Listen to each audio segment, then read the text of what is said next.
Good evening, Hall of Fame Dynasty members. The long wait is over. Kevin and Chris, God forbid I take an extra 10 minutes to try and make the show the best I can. You guys are definitely having some fun, so I'll get to it. So I got to say that this is a ton of fun so far, and I'm excited for baseball. We finally have had some games played. We finally had some activity that we didn't expect to have until much later this year. And as it stands, we finally had some baseball scores. May not have affected us too much yet, but we did have some final scores for baseball today. It was exciting, especially after the Dodgers or not Dodgers, the A's and Mariners were canceled yesterday. So it was good that they actually finally started to play ball today. And I will actually go through that real quick since I looked at it earlier. Oh, come on, do what I want. And we did have two final scores today. We had the Phillies beat the Rays 3-2, and the Mariners absolutely trounced the A's. I think the A's are that team that'll be interesting to watch because they have some decent names, but there's not a whole lot to really go on there. There's a lot of promise with some of their prospects like Sean Murphy, Jesus Luzardo. Obviously, as we know that they do have a very solid Matt Chapman and Matt Olson that man the corners for that infield. So they'll be fun to watch. The Phillies didn't look too bad today. And as I pull up the box score here to kick it off, just to kind of get in some talk here, Scott Kingery had a hit. You had Michael Franco actually drive in 2 runs with a hit, along with the third RBI came from no one apparently. Okay, I'm not sure how they did that. I have the box score pulled up in front of me, but yeah, the Phillies beat the Rays 3-2, and the Mariners beat the A's.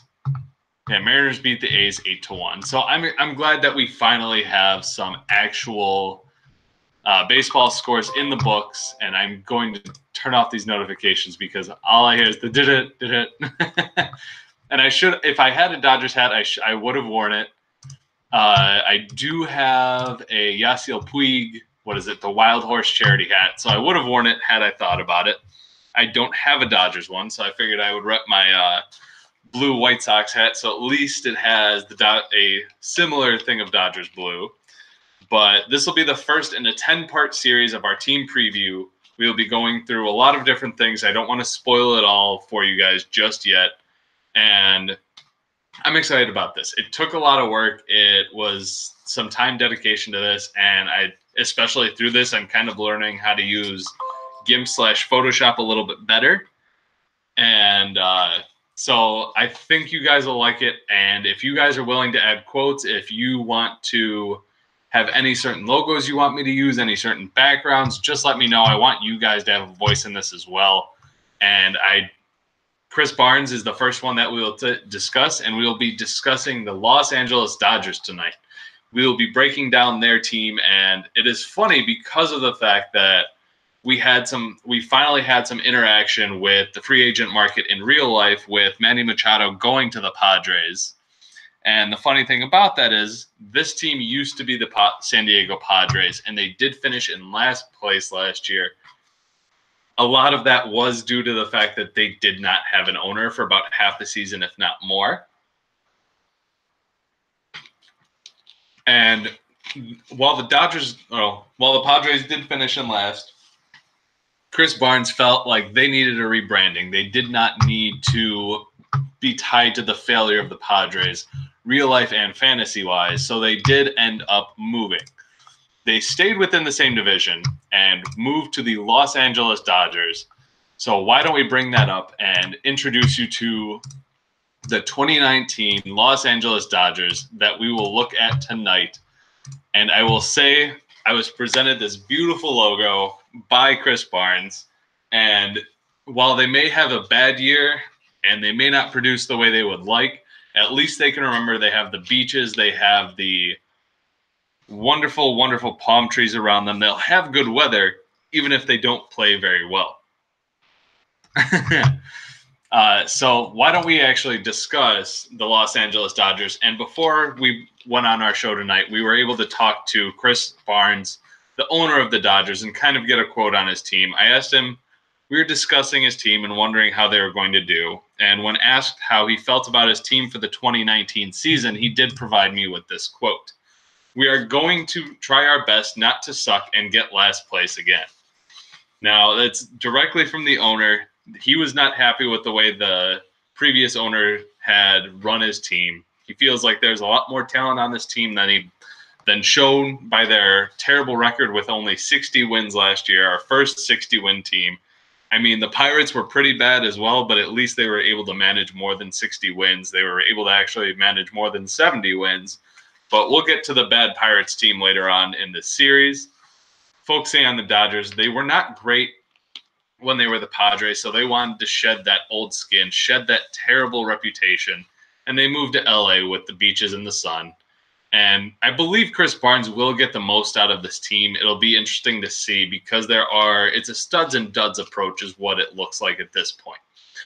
The Dodgers do have some very, very good talent. They are very top-heavy when it comes to it.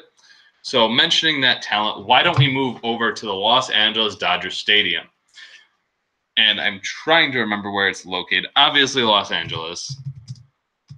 Yeah, come on. If my computer would work the way I would like it to. Stadium. And so Dodger Stadium, it's been around. It's one of the oldest stadiums in the game at this moment.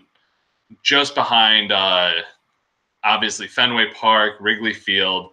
And not only does the stadium provide very great baseball talent like Sandy Koufax, Clayton Kershaw, and so on, it provides a wonderful view as well. And as you can see here in the background, you've got the forest, you've got the mountains around there, you've got everything, not just a beautiful stadium, but a beautiful surrounding area as well. And so why don't we meet some of the talent that is provided here? We will start with catcher Wilson Contreras. So he had a very rough 2018. It was not his best year, as we all know. He's a bounce-back candidate, but will he be able to do it? His biggest issue last year was ground balls. He was not able to get under the ball like a lot of the Cubs team focuses on. And so maybe moving from the Padres to the Dodgers is going to help him. He should be a launch angle candidate. He has a ton of power. He has the ability to hit for about a 270 average. And unfortunately, that's just not what Wilson Contreras gave us last year. And so he's a guy that, with how rough the catcher position is right now, Wilson Contreras should easily be a top 2 catcher. But after last year, who knows what to believe with him? A lot of it could have been the Chili Davis approach that the Cubs had, and the fact that Chili Davis tends to be a much more conservative hitting coach. He doesn't want guys to be aggressive on the first pitch. He wants them to work the pitching counts up and try and find their pitch later in the count, but that also limits what they can do. Now, mentioning specifically on Wilson Contreras, after putting together 21 home runs in the 2017 season and a 276 average, he fell down to only 10 home runs and a 249 average with a 390 slugging. So he was only sitting in the low 700s for OPS, which obviously is a category we use. So that wasn't what teams were expecting when you look back at his 2017 when he was producing over an 800 OPS with a 356 on base and a 499 slugging, almost 500, which for a catcher easily makes him a top 2. He was highly drafted last year and fell very, very short. He did cut down his strikeout percentage slightly, but he did drop his walk percentage as well. And he'll be able to provide 4 to 5 stolen bases, if he's able to stay healthy enough. The problem is when it comes to his power, which Wilson Contreras will we get in 2019? And the problem that I've always had with Wilson Contreras is he's a ground ball hitter. You look from the time that he debuted in 2016, he's always had a ground ball percentage of over 50%. And like I said, if he's able to start getting under the ball, he could probably hit 25 home runs. I don't see the 30 home runs that a lot of fantasy experts were predicting, but he should easily be able to get back to the 20 home run mark while providing a decent average. So Wilson Contreras is a bounce back candidate. I don't know how much I trust him, but with the recent coaching changes in the Chicago Cubs organization, he's a guy to look at for sure. Now, moving over to first base, we've got Edwin Encarnacion, who will be manning first base for the Los Angeles Dodgers. He was recently moved to the Seattle Mariners, and one of the problems that I have with him is he's recently ticked down in his power.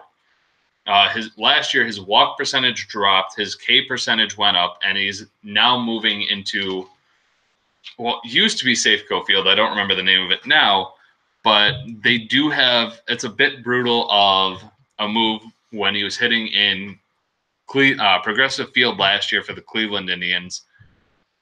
And if you look at Encarnacion, he's really dropped over the last few years with this in terms of power. He is getting up there in age. He is officially 36 years old, and hitting right-handed isn't the easiest in Seattle. So after only producing 32 home runs in 2018, when we were used to seeing 39, 42, and 38, we can tell he's starting to drop off. I think he's got at least one more good season, but I could see him retiring after 2019, which will make up. That's going to cause a big hole for the Los Angeles Dodgers, considering that first base is pretty much a death hole right now outside of about the top 4 or 5 first basemen. It is brutal. So Edwin Encarnacion is a great first baseman for 2019 with the Dodgers expecting to compete. I don't know what to trust in terms of power, but he will have the RBI opportunities as well. So as much as I'd like to see Encarnacion be a 260, 40 home run guy, I think those days are over. He's probably going to sit around a 240 average with 30 bombs, still great out of first base in terms of power, not where you'd like him to be, but I think he'll be useful once again this year, probably sneak in as a top 12 first baseman in 2019. Moving over to the cornerstone at second base is Luis Urias. Go to bed. Good night. We have Luis Urias. Oh, let me go back. Oh, come on. And things are falling apart as my son will not go to bed at this moment. I am trying to get him to go to bed. He's made it a little bit difficult tonight. So once again, like I said, moving on to the cornerstone, we do have Luis Urias of the San Diego Padres.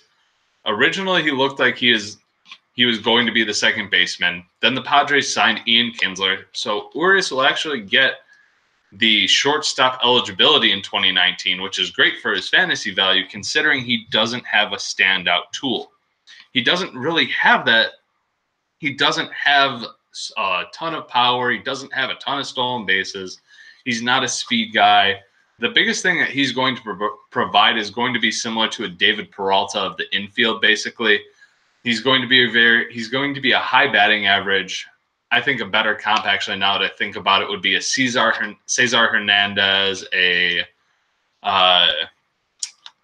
early career Daniel Murphy, or even DJ LeMahieu.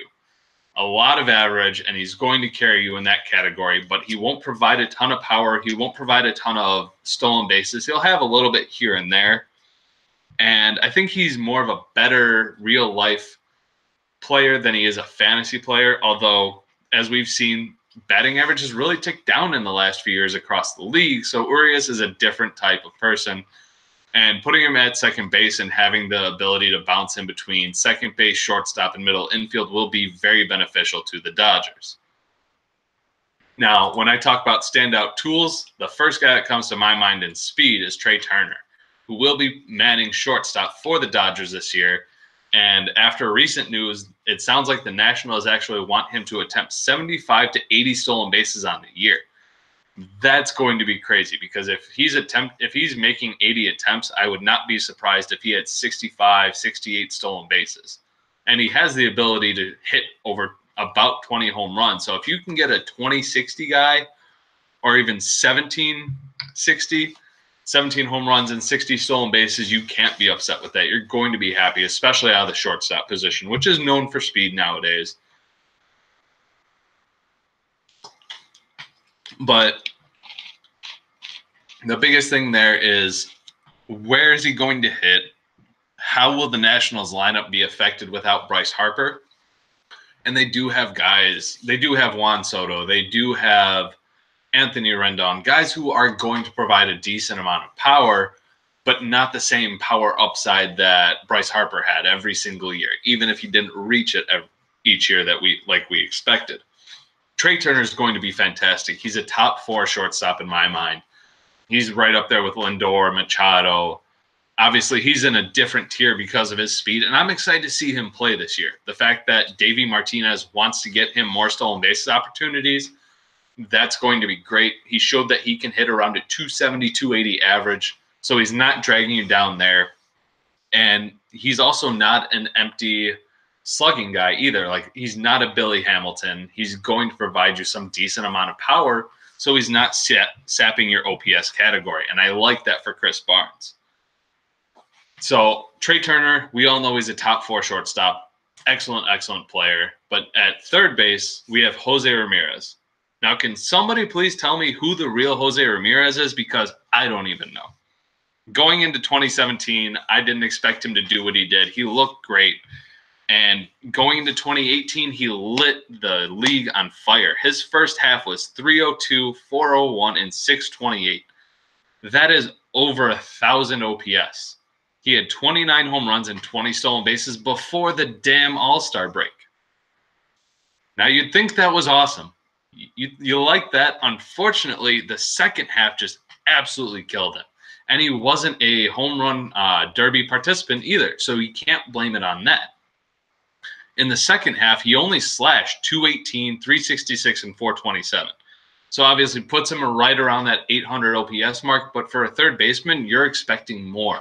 You're expecting a 900 OPS or at least an 850, especially when you got the production that you did out of Jose Ramirez. It's hard to trust him. It's hard to really bench him going into the second half, or even once you see him in a slump, you're expecting him to break out of it. He only produced 10 home runs and 14 stolen bases in the second half, which did put him at 39 home runs and 34 stolen bases. But the problem is that he killed you in everything else. He hurt a little bit in OPS. He wasn't helping you, but he wasn't killing you. He was right about league average. But when you're hitting 218 in the second half itself, that's terrible. It's hard to be trustful, or it's hard to have trust in that, for the simple fact that when you're hitting 218 and only 10 bombs, that's not a lot in 81 or so games. That's a really brutal stretch for him. I don't know what the true Jose Ramirez is. His first half was basically floated because of BABIP and the fact that his home run per fly ball percentage was sky high, and it wasn't sustainable. But I didn't see him hitting 218 in the second half as well. So Jose Ramirez is a name. We know he's a great, great guy when it comes to fantasy, but which Jose Ramirez are we going to get? Is he going to be able to balance that production throughout the year? And if not, what will his slash line end up being? What kind of production can we expect out of third base? The problem when it comes to Jose Ramirez now is he's only a third baseman. He no longer has that second base eligibility. I don't expect that to change because of what the Indians lineup looks like. He is their third baseman and will remain there. Hopefully he can find his streak again for Chris Barnes' sake. Now, moving out of the infield, you can see very good infield, lots of talent, little mix of youth and old, especially with Encarnacion. But moving into the outfield, we have another great hitter on this offense, which is JD Martinez of the Boston Red Sox. I don't think anyone was surprised to see what JD Martinez did last year in 2018. Produced over 40 home runs. The one thing that was surprising for JD was the fact that he played a ton more games than he did any other year, because of the fact that he's had a lot of issues with staying healthy. Unfortunately, he is 31 now. He will stay 31 all of this season up until the playoffs, which obviously baseball playoffs don't matter much for us. But he did produce 40 home runs once again, over a 300 batting average, and I expect that again for Boston once again in the 3-hole. And what even benefits him now is the fact that you're going to have Benintendi as the leadoff guy, Mookie Betts in the 2-hole, and JD Martinez will be right behind them. So Mookie doesn't have to work on getting on base or trying to lead off the game with a home run to give them that 1-0 lead. And especially you get Benintendi and Betts. You get Benintendi on first, you get Betts. He's going to get a lot of opportunities to hit home runs as well. But even if they both get on or one gets on, JD Martinez is right there to rack up the RBIs and right there to just absolutely ruin opposing pitchers. So I'm excited to see what JD Martinez can do. The problem is, how long will he retain outfield eligibility? He'll have it for 2019 because of the fact that he did play a lot in left field and right field as they tried to keep Jackie Bradley Jr. out of center field, since he's great defensively, but is an absolute zero when it comes to offense. So I expect Martinez to get some play in the outfield as well.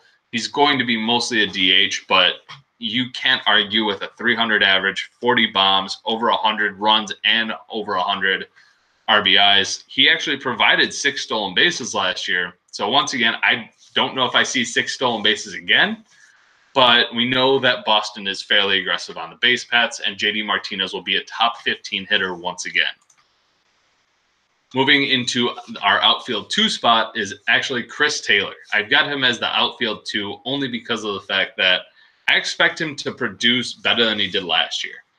Chris Taylor is the biggest concern I have about him isn't his talent, isn't his slash line, but it will be his playing time. Are the Dodgers going to move him around between the outfield, shortstop, second base? We know he can be a super utility guy.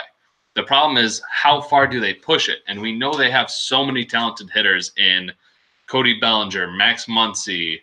Corey Seager is actually back and healthy again. You have who do they have at second base? Actually, now that I think about it, I believe they likely have Kike Hernandez there. You have guys that they want to bring in, and Taylor may end up in left field for the Dodgers, which may actually end up being better for him health-wise, for the simple fact that he's not going to have to chase down as many balls. He won't put himself at risk as much. He may play a lot in center field as well. I expect him to be fairly productive. He's going to give you likely 20 home runs, double-digit stolen bases, which is great. And he's never really going to kill you. He stays fairly consistent. He doesn't get too cold, but he also doesn't get too hot either. So he's a very stable piece of this Dodgers lineup, and it is great to see the Dodgers actually represented with Chris Taylor in their lineup. And last year he finished with only 17 home runs and 9 stolen bases. Unfortunately, I think a lot of that was due to his home run per fly ball, which dropped last year, if I remember correctly, as I pull it up here. Yeah, he went from 15.8 to 12.1.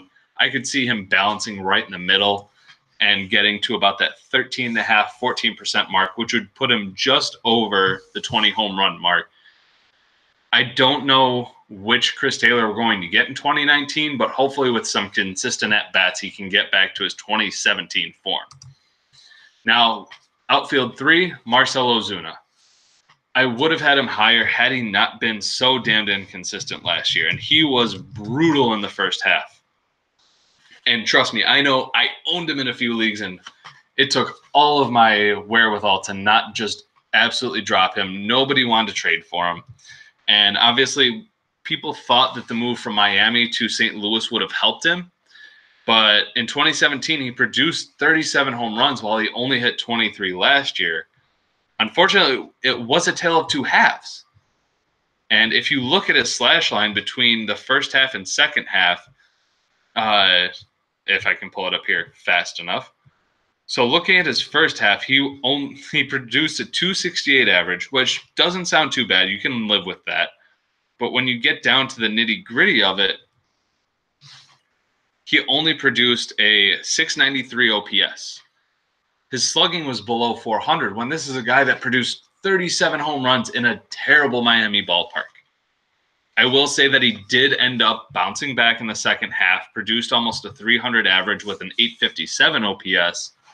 Unfortunately, this isn't the first time we've seen Marcell Ozuna be terrible for one half of the season and then great for the next. 2017, He actually had a fantastic first half, but then really fell off in the second half. So we don't know which Marcell Ozuna you're going to get. You want him to be able to find that balance, to find the consistency. You don't need him to be this fantasy all-star top 15 player in the first half and then drop below the top 200 hitters mark in the second half, or vice versa. He is a guy that in a very strong St. Louis Cardinals lineup that now has Goldschmidt, that has Marcell Ozuna, that has a good right fielder in Tyler O'Neill if he can get the play time. You've got Harrison Bader in center field. You've got Matt Carpenter. Obviously, Paul DeJong and Colton Wong and Yadi Molina aren't the best producers nowadays, but Marcell Ozuna has to step up. If the Cardinals expect to compete and our fantasy Dodgers here expect to compete, you need Marcell Ozuna to be a 30 home run, 280, 290 batting average guy. And that is exactly what he needs to be. Hopefully he can do that for the Dodgers. I like him as a bounce back candidate, considering he found his stroke in the second half. It's all about if he can do that over a full season. And at this point, he's 28. God, 28. So if he can do that, this would really carry Barnes into the playoffs, or at least close to it. Now, moving on, we've obviously got some extra positions compared to last year. We have the middle infield, corner infield, and infield positions that we're going to cover right now. And it's not the flashiest for the Dodgers. I will say that. They do not have a star-studded peripheral here when it comes to the extra spots. Starting with the middle infield is Cesar Hernandez, who, like I kind of mentioned with Luis Urias, is a better real-life baseball player than he is a fantasy baseball player. Not to say that he doesn't have any value, but when you look at Cesar Hernandez, he hasn't been anything flashy.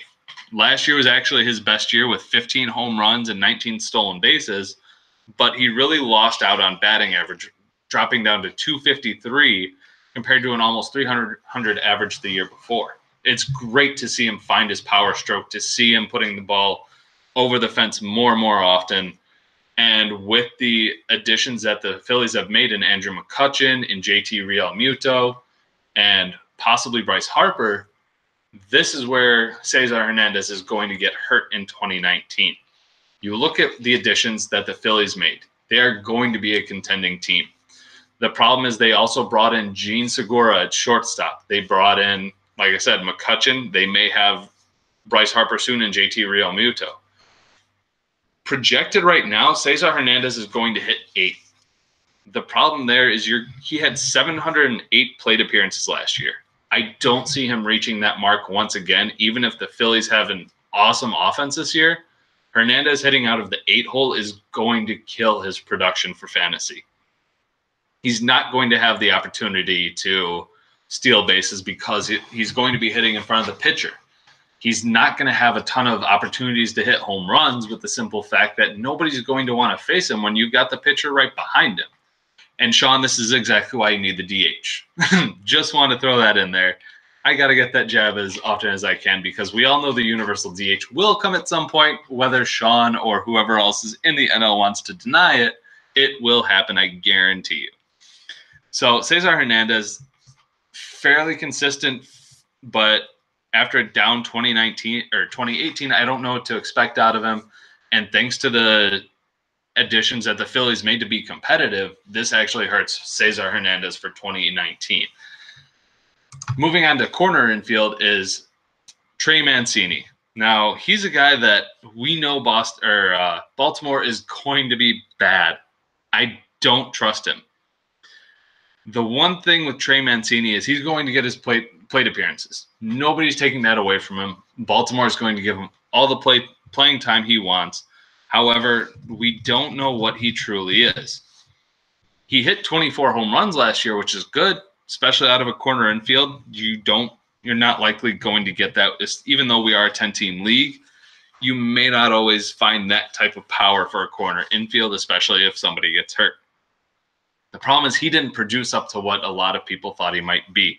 People thought he might be this 280, 290, almost 300 hitter with a decent amount of power after what he showed in 2017 in a full season. because he slashed 293, 338, 488.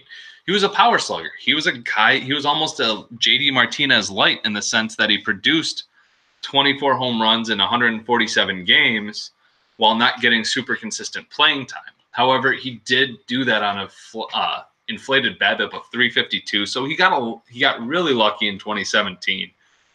That really came back down to earth in 2018 with only a 285 BABIP. So obviously, I think he's going to fall somewhere in between there. The problem is he had more fly balls than he did the year before. Actually, he had less last year with a 26.5%. And his ground ball percentage, he drove it into the ground last year, hit more of them more often. So obviously, if you're producing easier defendable balls for the opponent, you're not going to get on base. You're not going to get that batting average that you would prefer. The one thing I will say is he took more walks. He was a little bit more patient. I don't think he's ever a double-digit walk guy in terms of percentage, but I think he can be a decent corner infield where he will get plenty of playing time. No one's taking that away from him. Moving on to the infield is a guy that, once again, we see the Dodgers represented with their own player, which is great. However, Corey Seager at the infield position, it's not bad at all. I will say that. But we don't know what Corey Seager is going to be in 2019 after missing 90% of the 2018 season due to Tommy John surgery. It's going to take some time to shake the rust off. And we saw Gleyber Torres he started off hot and kind of fell off as the season went on. We don't know 100% how Tommy John surgery affects infielder or affects any position player, but Corey Seager is definitely an interesting part of research in that aspect. He was a good power guy with 20 plus home runs. I think he can do that again, even if he gets off to a cold start. The problem is that how long does that slump last if he doesn't start off well? And the Dodgers will give him plenty of time as he is part of their future. I project Corey Seager to probably sit around 17 home runs. It's going to take him some time to get back in the groove. Even with spring training going on, I don't expect him to jump right out the gate and be this 300 hitter with a bunch of power right out the gate. So moving on to the outfield, we have the old-ass Brett Gardner, which surprisingly, even though he will not produce a lot in the counting stats in terms of stolen bases or power, he doesn't have that threat as much anymore. I will give him, even though we are not an on-base league, he will produce a pretty decent OPS. Even at 35 years old, he's in a great offense for the Yankees. We know that they have a ton of power behind him. He's not going to be a star, but in your outfield 4 spot, you can't really argue with that. You're going to take a guy like Brett Gardner because he can get on base. He's going to be able to sustain some decent average. Unfortunately, he dropped all the way down to 236, but his on base is going to put him in position for runs. It's going to put him in position for just being an absolute threat to the pitcher, which leads to the Yankees having a better offense.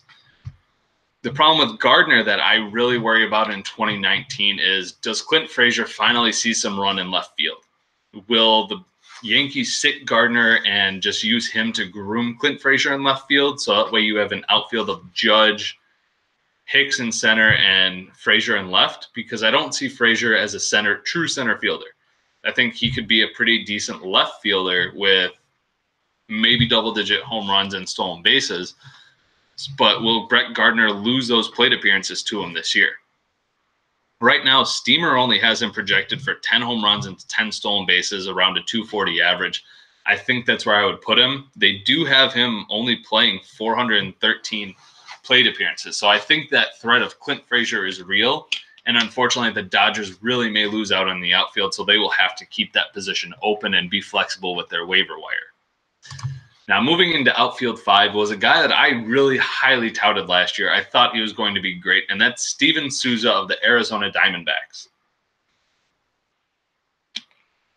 He was traded from the Tampa Bay Rays to the Arizona Diamondbacks, and he was going to be their right fielder all year. Unfortunately, he suffered an injury in spring training last year in his abdomen, and he just couldn't find its stroke. It was something that affected him all year, and you could tell when you look at his stats. The fact that he barely even played in the first half, as he was just a DL candidate for most of the year, and it's brutal. It really is.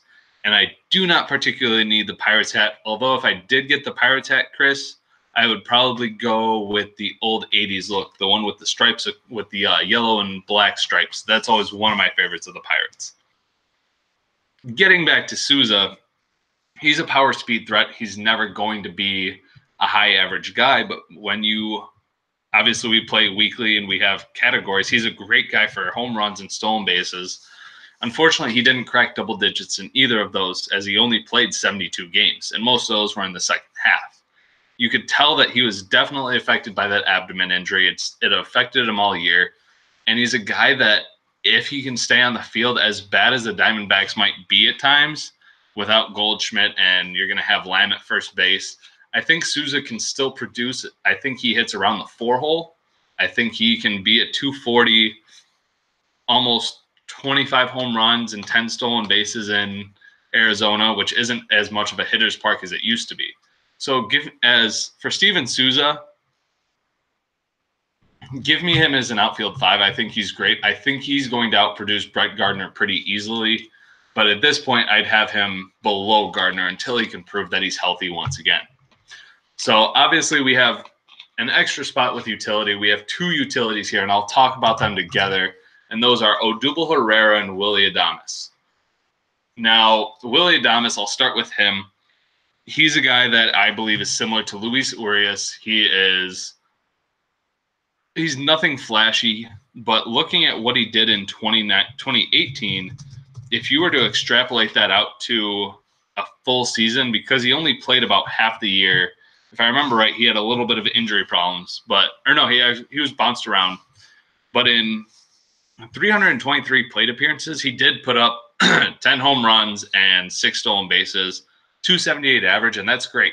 I mean, for half a season, you put that out to about 20 home runs and double-digit stolen bases. It's something great. I mean, especially out of your utility spot. The problem that I have with Adames is the Rays are really flexible right now. They are a team that has Joey Wendell, Brandon Lau. You have who's the other one? Daniel Robertson. You have guys that are going to bounce around that infield, and if Adames ever hits a stretch of a slump, he's going to lose some playing time because they do have options. I think his job is decently secure. He's projected to have 600 plate appearances. I want to see him healthy before I truly put a lot of trust in Willy Adames. Now, in the second utility spot, we have Odubel Herrera. He's a guy that he was similar to he was he played excellently in the first half. He produced well, and I was actually able to move him in one of my leagues because I didn't trust him. And he proved that he shouldn't be trusted very well. Obviously, he's only 27 years old. He's a left-handed hitter in Philadelphia, which is great. And like I said before, he's going to be in a great lineup in Philly. The problem is, once again, where does he land in that Phillies lineup? Because of the fact that you do have, if you get Bryce Harper, that's going to take a lot of time away from him. He's going to move down with McCutchen, Hoskins, and JT Realmuto. It's hard to trust him to get full amount of plate appearances in a prime position. You're looking at him in the 6th or even 7th spot right now, and that's without Bryce Harper. If Harper gets in there, you're going to see Odubel Herrera at 7 and Cesar Hernandez at 8, and that's going to hurt the Dodgers a lot because the run opportunities, the RBI opportunities will not really be there at that point. The Dodgers, like I said, have a very, very top-heavy offense. I think they're going to be very competitive. This lineup isn't the strongest, but I don't think they finish in last. So moving on to the bench, the Dodgers have rookie shortstop Richie Martinet. They picked him up recently. They have Franchi Cordero in the outfield, who's definitely a power speed option. He may not have a ton. He's a StatCast darling. He will not ever produce a high batting average, probably sit around a 250, 260. But as a bench outfielder, especially if Gardner loses playing time, I wouldn't be surprised if Cordero gets a lot of that. Then you've got, obviously, first baseman and Hall of Famer Albert Pujols. We don't know if he can stay healthy. That plantar fasciitis seems to pop up every year, but not a bad bench bat at all. With the fact that he still has power, he's still going to produce RBIs. We know that, especially hitting behind Trout. And then we've got outfielder Lewis Brinson, who's still very young. I don't know how much I trust him, but excellent bench bet. If he can ever put it all together, I would not be surprised if he turned into a Steven Souza type, where he's double-digit home runs, double-digit stolen bases, and those are hard to find.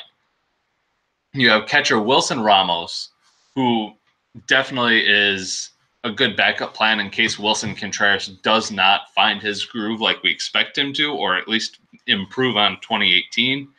And I know Wilson Ramos was on the trade block last I knew, so he is always available for any team that needs catcher, as it is a pretty brutal position. Then you have outfielder Domingo Santana, once again, another power speed threat. Not a lot of average, and 2018 did not treat him well. He was originally projected to be a great outfielder in a great Brewers lineup, and he wasn't. He lost a lot of playing time fairly quickly. He's moved to Seattle. Will he get that opportunity there? He should. With Mitch Haniger obviously supplanted in right field, you have D. Gordon out of center field, so you have an opportunity in left field there for Domingo Santana, and I would not be surprised if he earns that job through spring training. And then lastly, you've got Mike Moustakas. I would probably play Mike Moustakas in a utility role here, especially in front of Willy Adames, just for the simple fact that he still has power. He returned to the Brewers recently, and there's actually talk of him possibly playing some second base.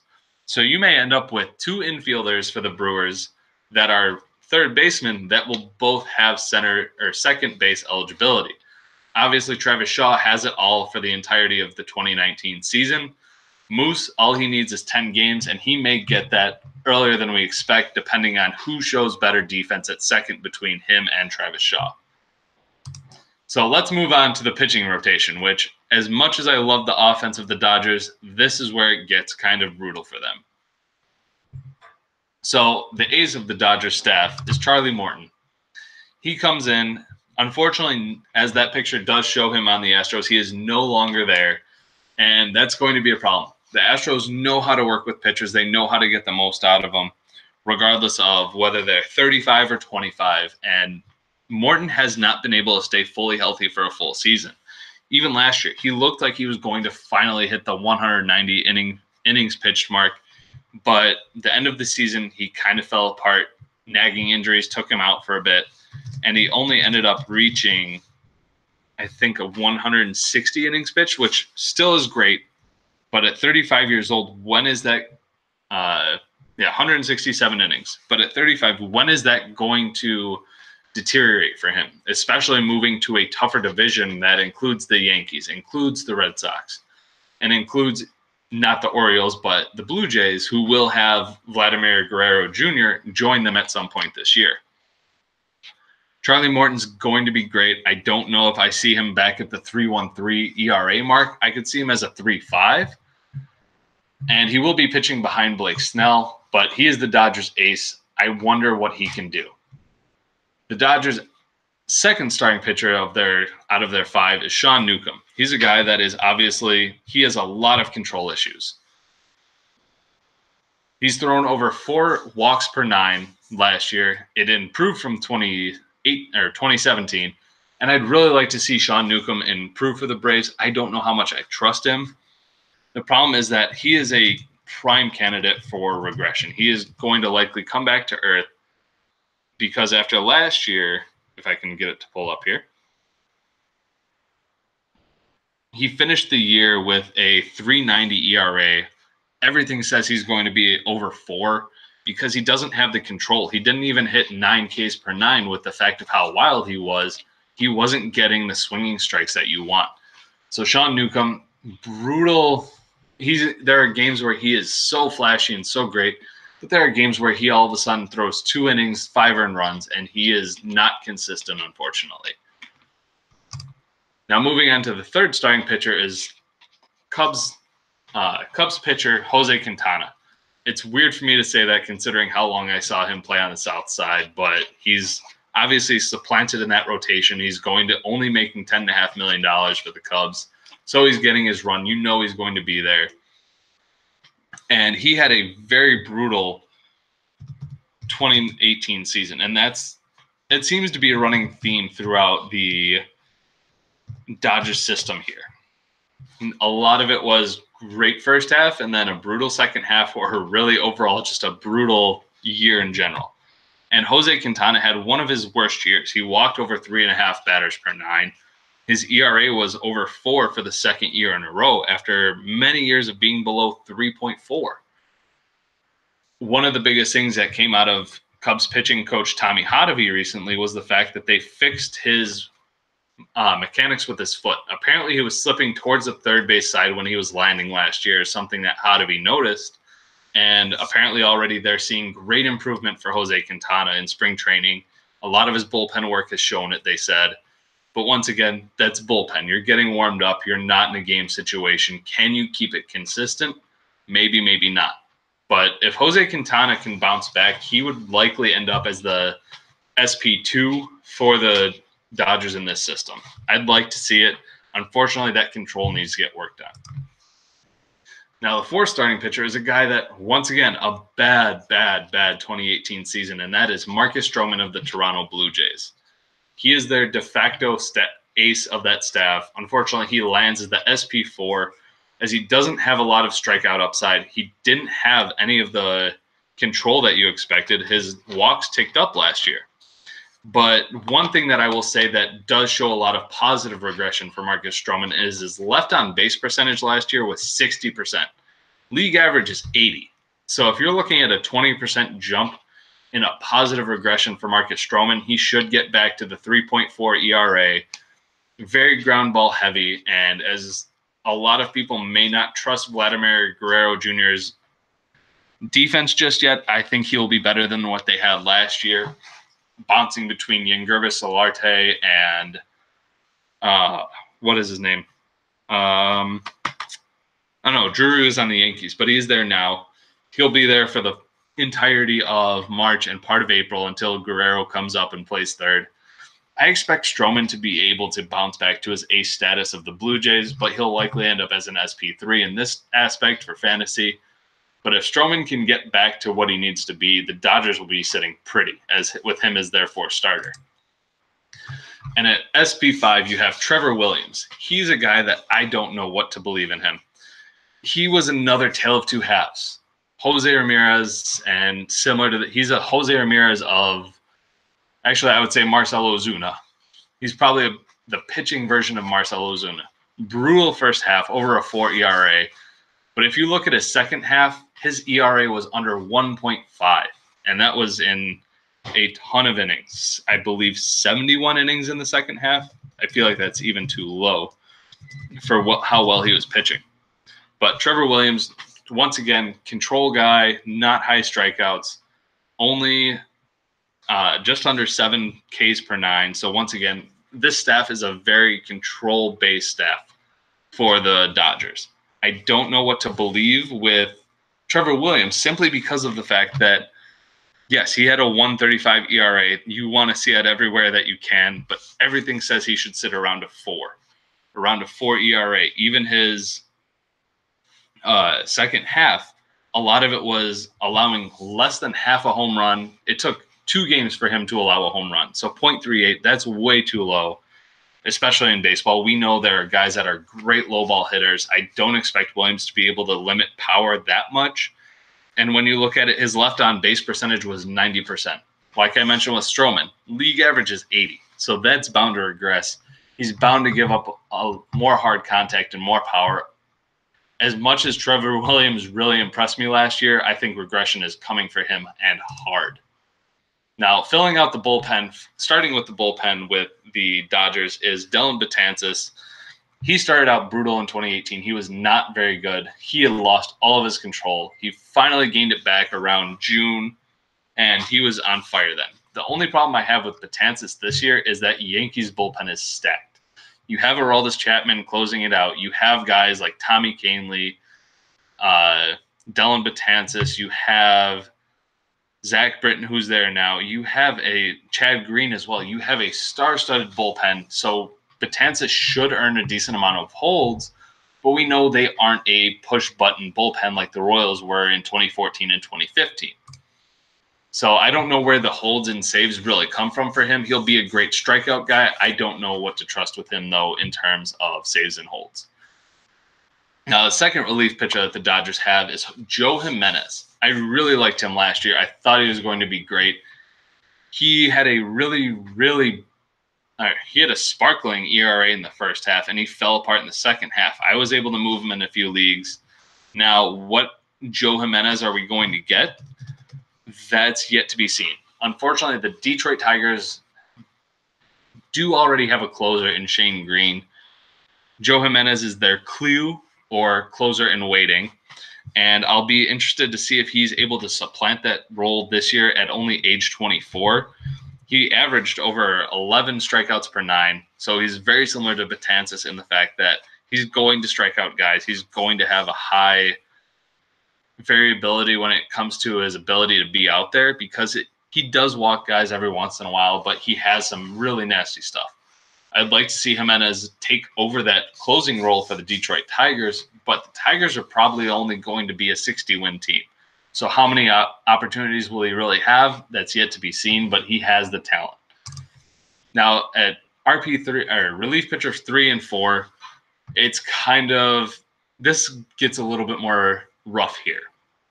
Yoshihisa Hirano, obviously we don't know if he will actually be the closer for the Diamondbacks. They seem to do a closer by committee last year. You have Archie Bradley, who's going to be competing for it. You have Yohan Lopez, who's going to be competing for it. Hirano looked good, but he's also 34. There's no way he can hold on to that as long as he can, especially coming over from Japan as late as he did. We don't know how the Diamondbacks are going to use him. But similar to Joe Jimenez, the Diamondbacks will not be great. The saves or holds, whichever he gets, will be far and few between, especially since he does have to compete for those saves with a recent signee that the Diamondbacks made. And I can't remember who it was. I want to say it's not Wade Davis because he's with the Rockies. Greg Holland, that's who they signed. Greg Holland was their recent signee. So you've got Archie Bradley, Greg Holland, Hirano, and Chafin, and also Yohan Lopez, who's 25 and a flamethrower. It's once again similar to Joe Jimenez of where are the saves going to come from. And then you have Hector Neris, who he was up and down last year. I don't know what to trust with him. And it's a similar situation of the Phillies are actually going to be good. There's going to be save opportunities, but with all the rumors we've seen, Craig Kimbrell could easily be taking over that closer role for Philly, and Neris will likely be the third option out of the bullpen in terms of holds because you'll have Sir Anthony Dominguez there. You'll have not as many opportunities, and especially if that star-studded offense produces the way they should, there will be a lot of games where they will just toss out anybody. And you also have David Robertson that's right. So, yeah, Neris is going to be the third option for holds. So how consistent he can be, I don't know. And Neris was a guy that showed up decently in the first half and then fell apart and got relegated to the minors. And whether he can stick on the major league roster is yet to be shown. I will say he did bounce back when he came back up. He was able to find a groove. And he's 29, so the Phillies need him to actually produce. But with a 5.10 ERA last year, I don't know how much they trust him. So moving on, that's the starting staff and the rotation for the Dodgers. We have a couple of extra pitchers, obviously, with our rosters. The first that we look at here is Zach Davies. Milwaukee Brewers, he's obviously going to be a part of that rotation. They won't kick him out. He's not flashy, but he gets the job done, and especially as the first extra pitcher for the Dodgers, I like him a lot. We don't know how consistent he is, and right now he's listed as the Brewers' third starter behind Julius Chassin and Chase Anderson. Jimmy Nelson is finally back in that rotation. And Zach Davies is only 26, didn't produce the way you thought he would last year with a 4.77 ERA, only 66 innings pitched. So obviously there was a lot of issues with him. I wonder if he can bounce back to even what he did the previous year, if I can pull it up here fast enough. 2017, he produced, 2017, 390, 2016, 397 ERA. So if he's sitting below a 4 ERA, the Dodgers and Chris Barnes will absolutely take that right away. Second starting pitcher that we've got here is Steven Matz. He's a guy that he's volatile. I don't know what to get out of him. There's going to be days where he looks spectacular, and especially on a competing Mets ball club, I don't know how much of a leash he's really going to get. The Mets don't have a lot of options behind him. As you look up down their rotation, you've got Jacob deGrom, Noah Syndergaard, Zach Wheeler. The fourth is Steven Matz, and fifth is Jason Vargas. Sixth is Corey Oswalt, but it's not Roy Oswalt, so we don't know. He's not going to push for a lot of time. And when it comes down to it,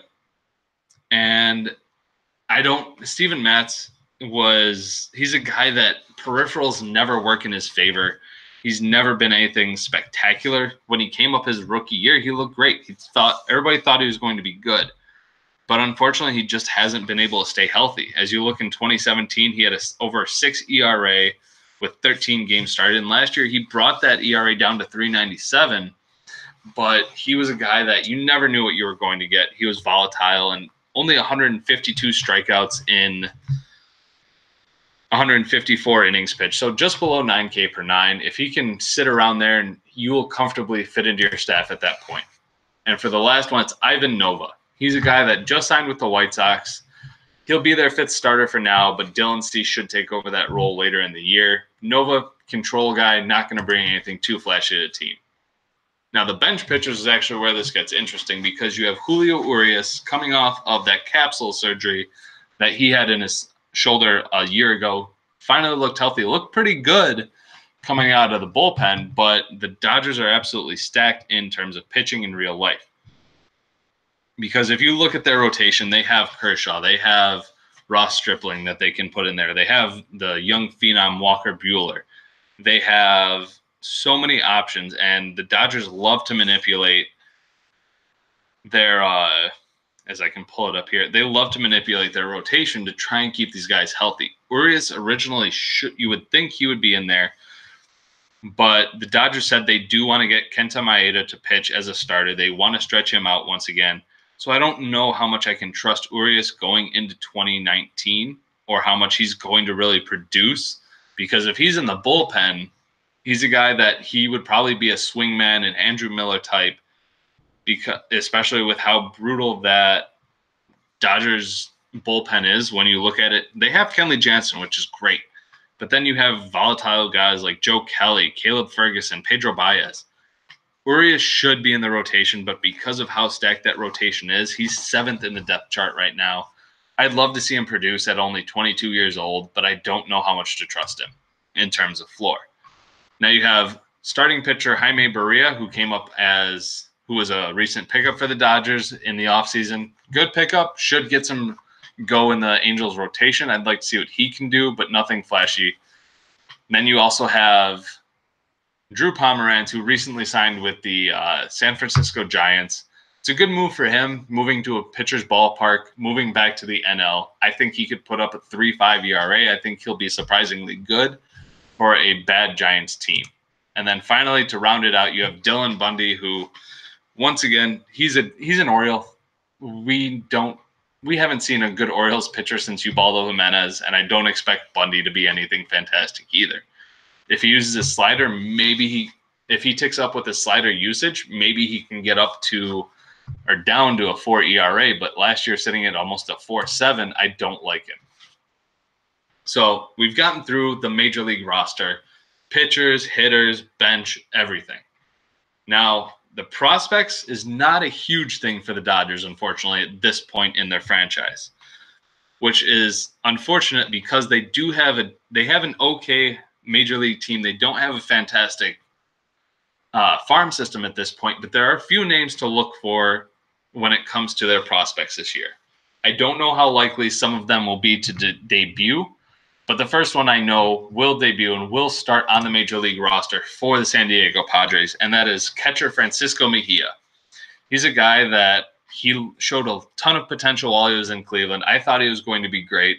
I'm always weary on catchers because we've seen so many of them fail out. Guys like Jorge Alfaro, Caleb Joseph, and others that were recently highly touted prospects but just couldn't do it.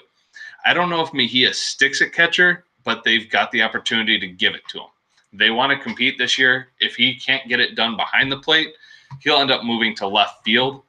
And because then you could play Will Myers in right field, which they've got a lot of opportunities there. Maybe Will Myers plays somewhere else. But at this point, Mejia will get run at catcher. And even if he does move off that position this year, he's going to retain that eligibility, which is great.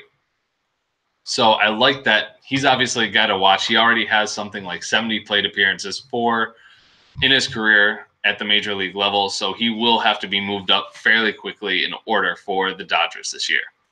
Next, this is a guy that I'm kind of flashy on. I don't know if he debuts this year due to what the San Diego Padres have in their infield with Eric Hosmer, Will Myers, guys that can play first base, but they have first baseman Josh Naylor.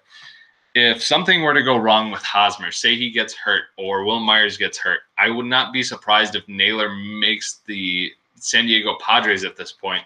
He played some in Double-A last year, if I remember correctly, as I pull it up here. Naylor. Yeah, Naylor is only 22 years old. Well, 21. He will turn 22 this year. He's a first base prospect. He did reach Double-A last year and spent all of his year last year in Double-A. So with the fact that the Padres want to compete, you're going to have Fernando Tatis. You're going to have the Padres be a lot more aggressive with their prospects. And I would not be surprised if Naylor makes the team, even as a bench bat, or if they were able to move a guy and get Naylor some playing time. He did slash almost a 300, 400, and 450 type line. So he's got the power, he's got the on-base skills, walks double-digit percentage-wise, and didn't strike out as much. He's a guy that has good contact and a decent amount of power in his bat. So I wouldn't be surprised if they do bring him up and want to be aggressive and try and push for a division this year, even though they do have to compete with the Dodgers and the Rockies. And lastly, you've got Luis Gohara for the Atlanta Braves. He's a guy that he is the newest CC Sabathia. He is so heavy, so fat, but he's a flamethrower. He can strike guys out. The problem with him is his control. We saw him debut last year. He ended up getting a decent amount of playing time. Unfortunately, with the one thing that will go against Luis Gohara besides his weight is the fact that the Atlanta Braves do have a ton of talent when it comes to the bullpen. Well, at least to the starting rotation, and they have a lot of arms that could jump into the bullpen if need be. Gohara has the ability to strike guys out. Unfortunately, the control isn't always there. He had almost a 6 ERA last year. I don't know how much to trust him, but he's a guy to watch for sure. So he's a guy I like a lot. And moving on to our final part of this broadcast is my predictions for the Los Angeles Dodgers. Every team will get this. Unfortunately, the Dodgers didn't have a great year last year. They finished in last as the San Diego Padres. That was with 12 teams, so obviously any holes they had were they were a bigger glare on the team than they are now. With smaller rosters, better ability to fill those holes off the waiver wire. When it comes to the Dodgers, I've got them predicted for a division finish of 4th. And no, I am not doing week by week, Chris. That would be absolutely goddamn ridiculous to do.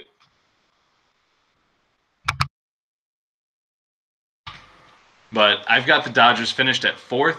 I think that's where they're going to end up. And for a final league finish of 7th place, it's going to be a hard year, but they won't finish in last like they did as the Padres last year.